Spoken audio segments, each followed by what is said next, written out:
Voilà, donc j'avais fini sur la Xyloberry, maintenant on va aller regarder un petit peu plus loin, assez rapidement. Le TypeScript, MVC, AngularJS, pardon, React, Node Server, Docker. C'est juste pour aller plus loin. On ne va pas rentrer en profondeur là-dedans. Un mini MVC perso, presque un vrai site. Qu'est-ce que je veux dire par là? C'était complexe pour faire un vrai site. C'était facile pour une petite interface de contrôle, on a déjà vu. Un vrai site, c'est difficile. Donc on peut concevoir soi-même un petit modèle vue contrôleur ou un autre système pour gérer ça facilement. Moi, j'en ai créé un de test qui faisait que, en fait, je peux rajouter des points HTML dans des dossiers et quand on les appelle, c'est automatiquement ça qui est appelé. Ça, c'est un serveur de fichiers et j'étais plus loin, j'ai fait un modèle vue contrôleur qui est un algorithme, qui est une méthode de programmation, ou alors on peut en télécharger quelque chose qui existe déjà. MVC perso ajoute une page, l'exemple qui liste les pages d'un dossier. Donc vous vous rappelez, un des premiers exemples qu'on avait fait, on listait les pages, les images qu'il y avait dans un dossier. Donc ici, qu'est-ce que j'ai fait?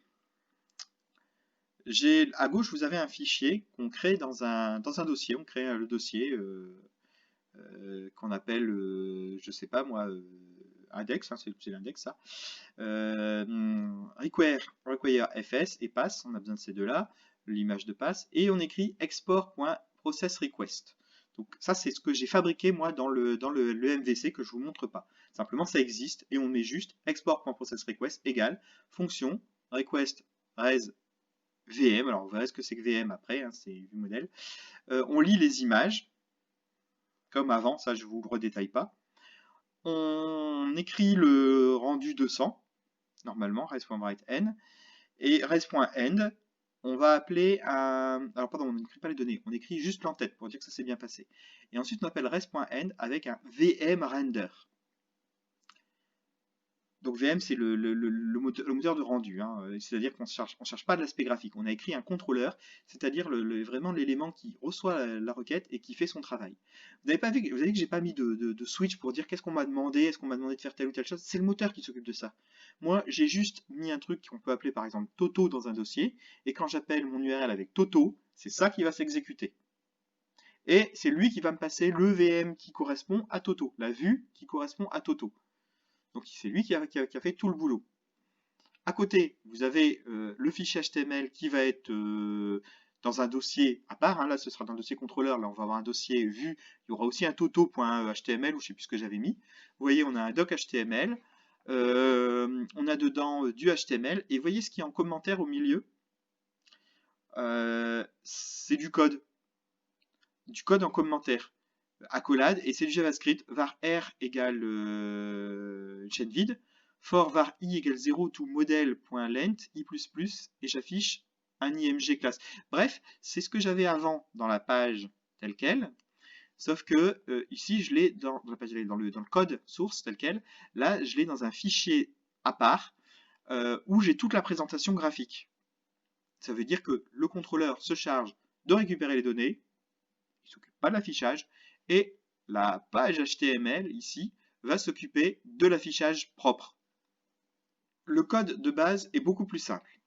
Vous voyez, il n'y a rien du tout à l'intérieur. J'utilise mon mini MVC, donc mon système MVC, que je demande qui est requis, et je fais un run sur le port 8080 en spécifiant le répertoire image. Pourquoi? Je ne sais plus. Il faudrait aller regarder quelle est la fonction run. Elle lui demande le root, où est la racine de ce qu'il va écouter. Et effectivement, ici, vous voyez, on a des dossiers, c'est un peu moins vide que d'habitude. Alors, à la base, on a la base CSS qui est très simple dans mon exemple. Hein, j'ai mis une CSS, c'est une couleur pour le H1 et pour les thumbnails, une largeur et une hauteur maximum. Ce qui va m'intéresser, alors j'ai les images qui a comme avant mais on-scène. Maintenant, j'ai dans le corps ici plein de choses qui sont compliquées, qui est ce que j'ai écrit pour faire du MVC, donc je ne vais pas vous le détailler. Hein, le principe, c'est de l'utiliser. Mais j'ai créé ça moi-même. En fait, c'est le moteur, il n'y a que 3 fichiers. On peut l'écrire en JS 2.0. Voilà.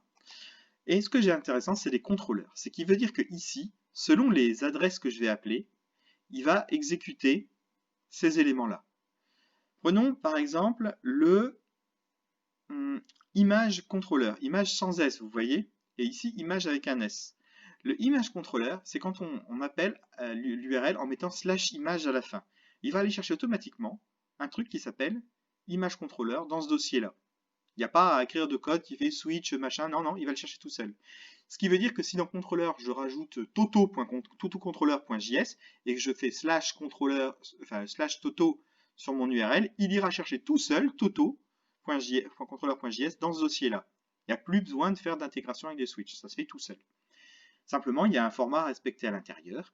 Il faut écrire ça de la façon suivante, export. Export, ça veut dire qu'on va exporter à l'extérieur de ce fichier-là un process request. Donc c'est une méthode. On doit donner ce nom-là, c'est ce que j'ai défini pour pouvoir savoir ce qu'il faut exécuter. Parce que moi, grosso modo, je vais charger le fichier, aller chercher le fichier image enfin, du contrôleur qu'on m'a demandé, et je vais exécuter dedans la fonction qui s'appelle process request. Donc si on n'en a pas mis, forcément ça ne marchera pas.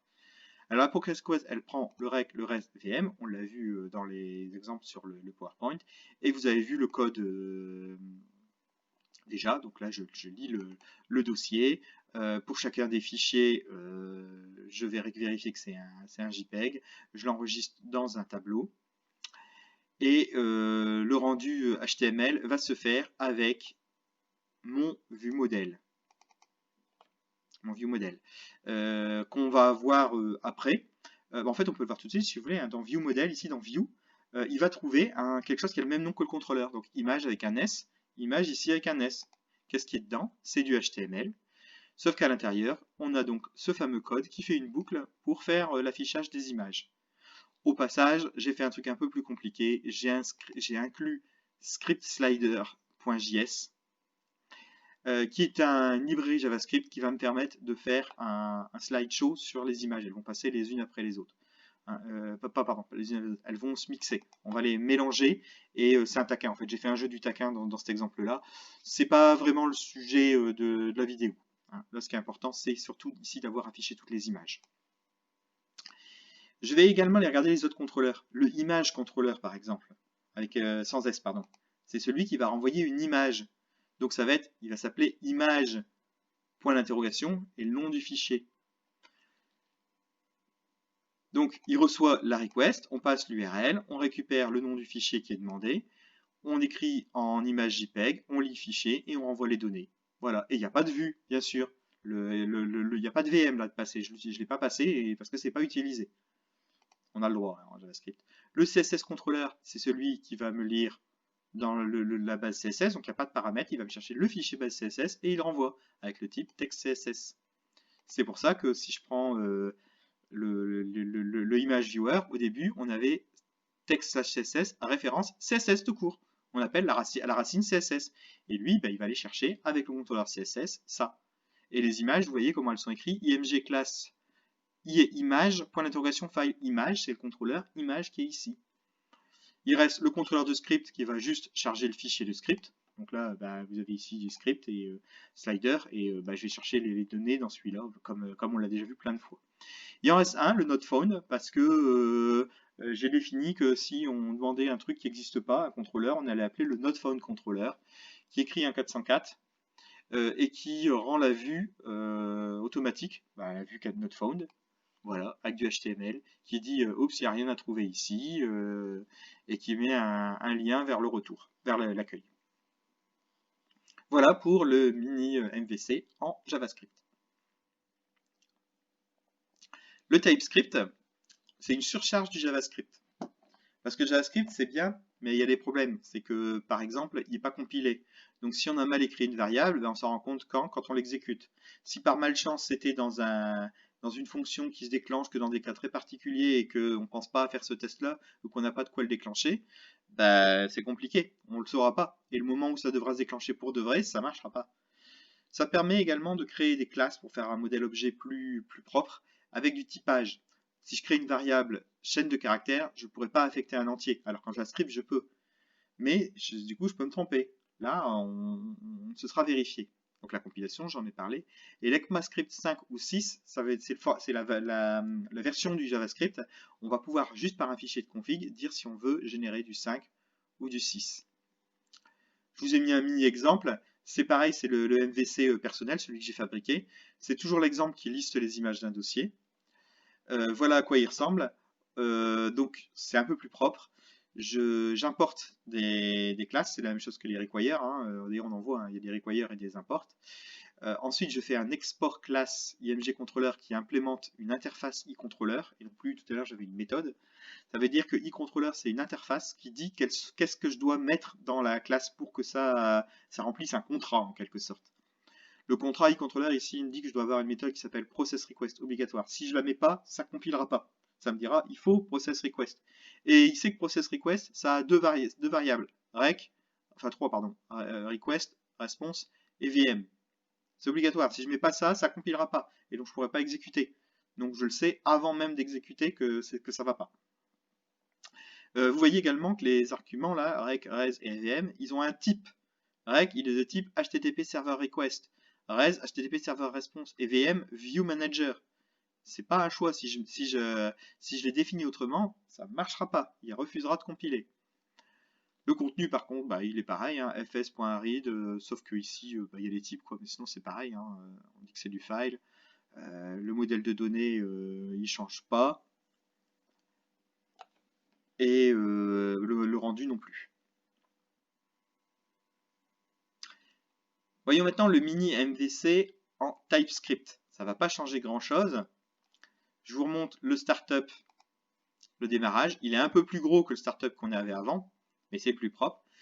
Grosso modo, il demande le mini MVC, comme avant. Et alors bon, ça je vais pas rentrer, c'est la façon de faire du TypeScript. Le startup, c'est devenu une classe. Il faut définir une classe de startup et à la fin on fait un startup.main. En réalité, je suis pas obligatoire, mais c'est plus propre, c'est beaucoup plus propre. La classe startup, elle a une fonction main qui dedans appelle le mini MVC et le lance. On va pas regarder encore une fois, on a le corps avec le moteur à l'intérieur. Vous voyez, il y a plus de choses dedans, mais on va pas trop les voir. Alors, on va pas trouver dans le contrôleur, on a des fichiers JS. Alors, je vous ai dit qu'on faisait un exemple en TypeScript. C'est bizarre. C'est bizarre. En réalité, vous avez un dossier SRC ici. C'est les sources. C'est-à-dire que c'est pas à mettre sur le serveur. Ça sert à compiler. Et dedans, on a deux parties. On a la partie client et la partie serveur. Parce qu'on va exécuter du JavaScript des deux côtés. Le serveur pour lire le HTML, tout ça, lire les images et renvoyer, et le client parce que j'ai le slider.js là qui fait un effet graphique. C'est pour ça que je l'avais ajouté dans cet exemple. Dans le serveur, on retrouve le core qui est en TS, alors que là vous aviez eu le core qui est en JS. Il va être mappé, il va être compilé. On va compiler le TS d'un core en TypeScript. Et contrôleur, où on a les contrôleurs en TypeScript qui vont être compilés ici en JS. Et dans client, on va trouver le slider.ts. Pour ça, je vais vous montrer un fichier particulier, c'est le ts, ça doit être celui-là, tsconfig.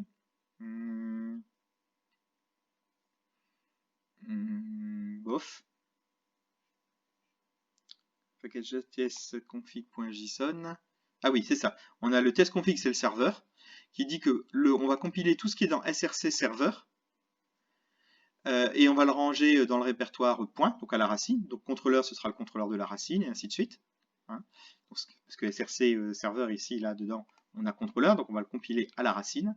Et on va le compiler en ECMAScript 6. C'est la version de JavaScript 6.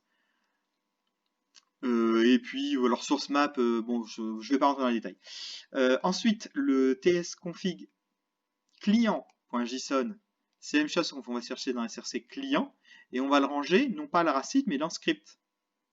Et on va le compiler en ECMAScript 5, parce que tous les navigateurs, à l'époque où j'ai écrit ça, n'étaient pas forcément compatibles avec l'ECMAScript 6. Et donc effectivement, c'est ce qui va me générer. Donc dans client, j'ai le slider TS, et ça va me générer dans script le slider.js, et le map parce que j'ai mis oui. Ça, peu importe, c'est pour le débugage. Il n'y en a pas forcément besoin. Et j'exclus Node module, hein, je vous l'avais à chaque fois parce que ici, alors là je l'ai pas, mais sur serveur, je peux avoir, non je l'ai pas, je l'ai pas indiqué. C'est pour exclure Node module, c'est pour exclure les trucs qui sont fournis par Node.js hein, de base. Voilà. Maintenant on va aller regarder un petit peu ce TypeScript. Alors on va regarder la partie serveur. On va regarder le contrôleur image, hein, vous vous rappelez, image avec un S, celui qui va regarder le dossier pour trouver toutes les images. Alors, donc, je vous l'ai montré sur comment ça s'appelle, le PowerPoint, le slide. Donc, vous avez vu, vous avez une classe image contrôleur qui implémente e-controller, dans lequel on lui dit que ça doit être process request qui doit exister. Vous voyez, tout à l'heure, c'était une fonction que je devais appeler, je ne savais pas si elle était là ou pas. Là, il sait ce que c'est e-controller. Il sait que dedans, il y a un process request, et si je veux le compiler pour pouvoir le mettre en route, il va me dire non, non, non, si j'ai pas ça, je veux pas. Avec, donc, comme je vous expliquais juste avant, hein, les types, tout ça, et la lecture, l'exécution, que je ne reviens pas sur le détail pour le moment. Par contre, moi, je vais aller voir ce qui m'a généré. Parce que ça, c'est pas ce qui est exécuté. Ça sert à compiler. C'est les sources. Donc allons voir dans contrôleur le image avec un S contrôleur. Il m'a géré une classe. Bah, c'est bizarre, non? Si j'avais déjà des classes. Oui, parce que la différence entre le JavaScript ECMAScript 5 et le 6, c'est que dans le 5, il n'y a pas de classe, enfin pas de classe sous cette forme-là, il y a des classes un peu détournées, alors que sur le 6, ça existe. Donc si je le compilais en ECMAScript 5, je me retrouverais avec quelque chose qui ressemble à ce qu'il y avait avant, c'est-à-dire une fonction, image contrôleur, avec une méthode process request à l'intérieur, tout ça. Là, c'est directement une classe, c'est plus lisible.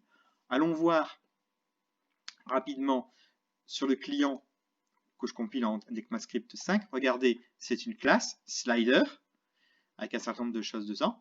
Et si je regarde du côté client, alors le client script, ici, le slider généré, voilà, il m'a généré var slider égale classe. Mais attention, regardez, là je suis en commentaire. Hein. C'est l'IDE Visual Studio Code qui me le met en bleu. Hein. Je suis bien slider, c'est une fonction. Donc il me l'a bien généré en ECMAScript 5. Et bien sûr beaucoup plus court, parce que c'est la version compilée. Revenons sur le contrôleur en JS de l'image. C'était celui avec un S. Alors, du coup, pourquoi est-ce que j'ai fait du TypeScript et que je ne l'ai pas fait directement en JavaScript 6? Ben, parce que d'abord, je peux être amené à changer et dire que je veux le compiler en 5. Je peux en avoir besoin. Et surtout, regardez, le process request, il manque pas quelque chose là? Eh si, il manque les types. C'est-à-dire qu'il y a quand même plus de choses en TypeScript qu'en ECMAScript 6. Il va faire beaucoup moins de vérification et puis il n'y a pas la compilation. Là, j'ai la compilation qui vérifie que tout est bon, j'ai les types, j'ai tous les avantages d'un langage compilé, non pas d'un langage script. Donc, ça vaut quand même le coup de faire ça. Voilà pour la version en TypeScript du slider. Petit exemple avec une base de données. Jusque maintenant, on se servait de fichiers. Ça peut être intéressant d'avoir une base de données quand on a beaucoup de volume ou qu'on a besoin de relationnel ou voilà, quand on a besoin d'une base de données. Donc petit exemple ici, j'utilise une base Maria, donc c'est l'équivalent de MySQL, MariaDB, dans laquelle je vais venir écrire les températures. Quelle température? On a fait un exemple où on lisait les températures avec un composant. Maintenant je vais aller les lire, mais à chaque fois que je vais les lire, donc je vais certainement avoir un timer qui est lié régulièrement. Je veux l'enregistrer dans une base de données pour faire des statistiques. Donc j'ai fait une fonction, insert température, où on passe une température. On va créer une variable MariaClient et on va se connecter dessus en spécifiant le nom du serveur, un utilisateur, un mot de passe et le nom de la base de données. Ensuite, on va faire sur ce client une requête en SQL. Donc là, insert into temperature events, temperature value, la température que j'ai récupérée. Et s'il y a une erreur, on fait un message d'erreur pour dire qu'il y a une erreur, on va pas épiloguer là-dessus, hein, on va pas aller plus loin. Et à la fin, je fais un clt.n pour dire que c'est terminé. Attention, ce code-là est dangereux, c'est un code d'exemple. En réalité, dans la vraie vie, il ne faut pas, parce que là, je fabrique une chaîne de caractères que j'exécute, et si l'appelant température, c'est pas moi qui le lis, mais s'il est sur l'URL, on peut me mettre n'importe quoi, ou dans un formulaire post, on peut mettre n'importe quoi à l'intérieur. On peut mettre notamment des guillemets et venir mettre des instructions SQL et pirater mon serveur ou ma base de données. Donc, ne pas utiliser ça, ça s'appelle l'injection SQL. Et aussi, que je n'ai pas détaillé ici, Angular. AngularJS, c'est un framework, là je vous ai montré un mini MVC que j'avais fait moi-même, et ben, il existe des versions déjà toutes faites, par exemple Angular ou React. Je vous ai mis également less, qui est une façon de de dynamiser les CSS, fabriqués avec des variables, des constantes, des fonctions dans le CSS. GitHub, contrôleur de source, effectivement, on va utiliser un contrôleur de source pour que ces sources soient à l'abri. Et Node.js Server, c'est une version un peu spéciale, cloud. Je ne vais pas en parler là. Pour conclure, parce que Laurent il a dit la semaine dernière qu'il fallait conclure, alors je conclure, et puis ça va réveiller à ceux qui dorment. En fait, j'ai mis la chanson du petit lapin à plein de poils, je trouvais que c'était bien, ça permettait de faire réagir tout le monde et de réveiller un peu ceux qui sont endormis. Faut pas, normalement il n'y a pas de personne qui s'endort. Voilà, ce sera terminé. À la prochaine fois.